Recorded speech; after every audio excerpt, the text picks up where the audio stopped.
Welcome to McPlum, simple solutions served daily.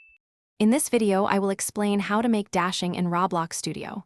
First, open Roblox Studio and create a new baseplate project.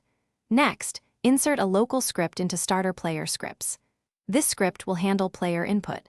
You'll need to define variables for your dash distance, a cooldown period, and the speed boost duration.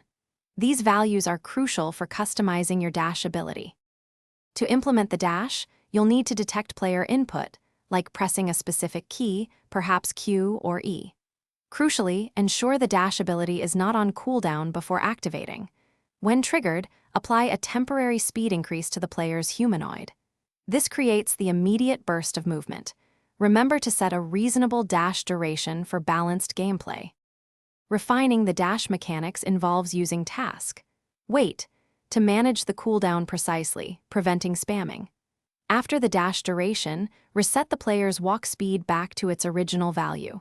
Consider adding visual effects like a particle trail or a distinct sound effect to make the dash feel more impactful and satisfying. This attention to detail significantly improves player experience. Finally, it's time for testing and optimization. Thoroughly test your dash ability in various game scenarios to ensure it functions as intended and feels balanced. Adjust parameters like dash speed, distance, and cooldown until it perfectly fits your game's design. And speaking of efficiency, check the description for a link to the Shark AI Ultra Robot Vacuum and other great deals to upgrade your home. A well-tuned dash can greatly enhance gameplay. Thanks for watching. Stay juicy and subscribe.